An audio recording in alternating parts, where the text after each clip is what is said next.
नमोस्तुते महामाये मातंगी मोड़ेश्वरी सर्वकष्ट हरे देवी भक्ति मुक्ति प्रदायिनी धर्मारण्ये स्थिता देवी विद्यारण्ये संस्थिता रक्ष रक्ष महादेवी मोर कुलोधारिणी धर्मारण्ये तीर्थस्थाने संस्थिता भवतारिणी दुष्ट कर्णाट की धाता श्यामला रूप धारिणी मोड़ जनहा वंदिता मातंगी मोड़ कुले कृपा करो सिद्धि बुद्धि प्रदे देवी अष्टादश भुज धारिणी। सभी से सविनय निवेदन है, चैनल को सब्सक्राइब करें, शेयर अवश्य करें, वीडियो पसंद आने पर लाइक भी करें। आप कोई सलाह देना चाहते हैं अथवा आप कुछ जानना चाहते हैं तो आप कमेंट बॉक्स में कमेंट जरूर करें। जय मोड़ेश्वरी, बोल बम। जय माता दी मित्रों, गुप्त नवरात्रि आ रही है और फिर साधनाओं का समय चालू हो गया है। निरंतर साधनाएं तो आप लोग करते ही हैं, परंतु गुप्त नवरात्रि में विशेष साधनाएं सभी लोग करते हैं। जिनके गुरु हैं वे तो अवश्य ही गुरु से ज्ञान लेते हैं, परंतु जिनके पास गुरु नहीं है या जो YouTube पर ज्ञान की तलाश में आए हैं या कुछ शंकाओं के समाधान के लिए आते हैं, उनके लिए समय समय पर वीडियो बनाए जाते हैं और उनके शंकाओं का समाधान किया जाता है, उन्हें रास्ता दिखाया जाता है। इसी ही क्रम में आज भी मैं एक वीडियो लेकर के आया हूँ। आशा करता हूँ आप सभी को पसंद आएगा और पसंद आने पर आप लाइक कमेंट जरूर कीजिएगा। देखिए, साधनाएं जब करते हैं तो सबसे पहले हमें यह देखना होता है कि हम जो साधनाएं कर रहे हैं वो उग्र हों या सौम्य हों।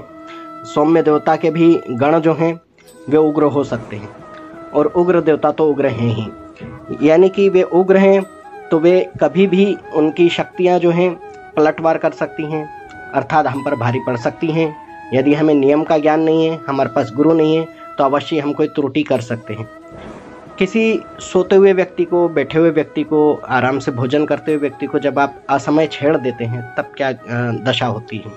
वो क्रोध में आएगा। वो कितना ही शांत स्वभाव का व्यक्ति हो, वो आपको टोके बिना, रोके बिना नहीं रहेगा। उसका टोकना या रोकना उसके अप्रसन्न होने की निशानी है और उसकी अप्रसन्नता ही आपकी सिद्धि के लिए बाधक हो सकती है और आपका जो चल रहा है, जो अभी शांति है, उसमें अशांति निर्मित हो सकती है। तो हमें क्या करना चाहिए? हमें देवता की प्रसन्नता करना चाहिए और उसके असमय क्रोध होने पर या उनके गणों के क्रोधित होने पर उनसे हमें रक्षा की कामना अवश्य करना चाहिए।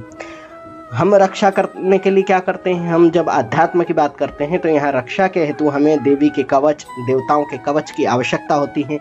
कवच का अर्थ होता है एक ढाल। जैसे सैनिकों के पास अपने अपने कवच होते हैं जिससे कि वो अपनी रक्षा करते हैं।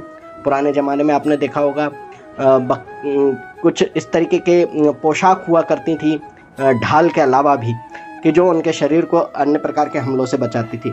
उसी प्रकार ये अदृश्य कवच जो होते हैं आध्यात्मिक साधनाओं में होते हैं, जो आपको अन्य दुष्ट शक्तियों से बचाते हैं, आपकी साधना में सफलता के लिए आपकी रक्षा करते हैं। यदि आपकी ही रक्षा नहीं हुई, आप पर ही कुछ हमला हुआ या आप पर ही कुछ उसका विरुद्ध प्रभाव पड़ा, तब आपकी साधना कैसे हो पाएगी? तो आवश्यक नहीं कि जिसकी साधना आप कर रहे हैं वे परीक्षा भी लेते हैं, उनके गण भी हो सकते हैं और कुछ ऐसे गण भी हो सकते हैं जो इनकी साधना आपको न करने देना चाहते हो। जो अन्य शक्तियां होती हैं जिन्हें हम नकारात्मक शक्तियां भी कहते हैं, उनसे भी हमें अपनी रक्षा करना होती है।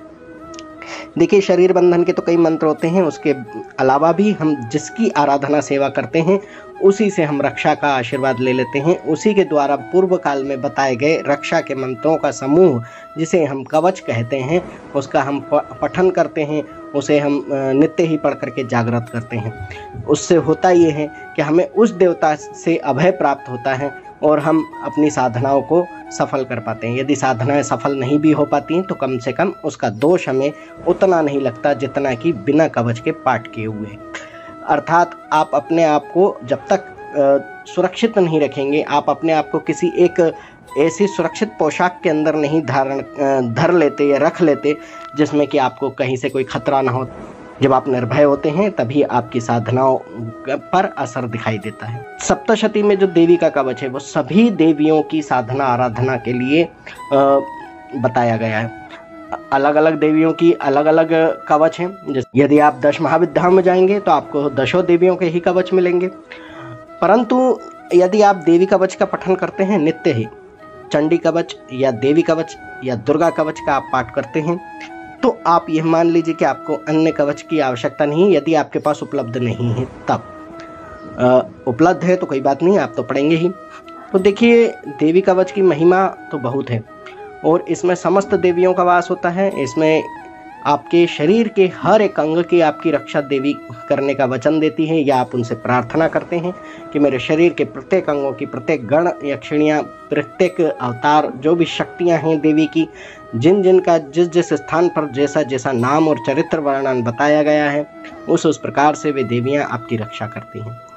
देखिए, ये हमारा जो मूल स्वरूप है, शरीर है, देवी भागवत और सप्तशती के अनुसार देवी के द्वारा ही उत्पन्न हुआ है।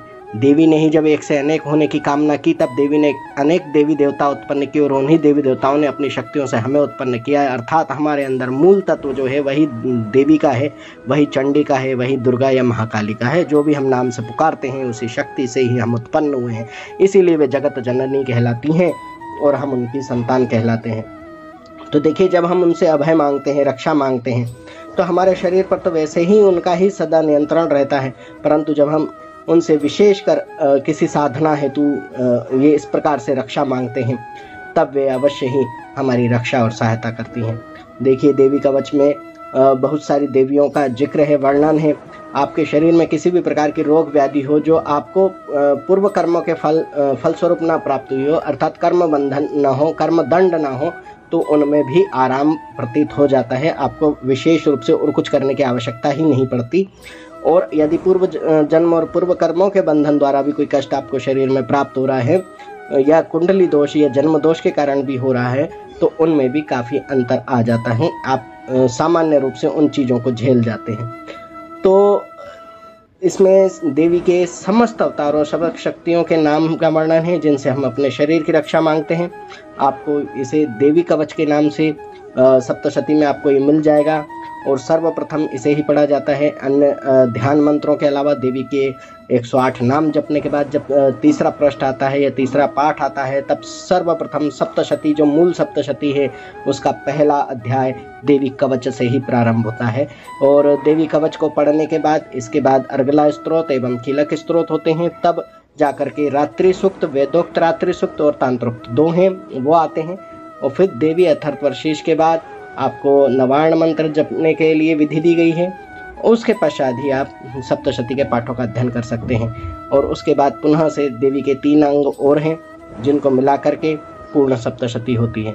तो इतनी बड़ी चीज को करते समय हमसे त्रुटि होना स्वाभाविक है, और उन त्रुटियों को होने का अर्थ ये है कि हम अपनी अर्जित किए हुए पुण्यों का क्षय करना, क्योंकि ये बहुत ही बृहद ग्रंथ है और बहुत ही प्रभावपूर्ण और शक्तिशाली ग्रंथ है, जिसमें समस्त देवियों का वास है।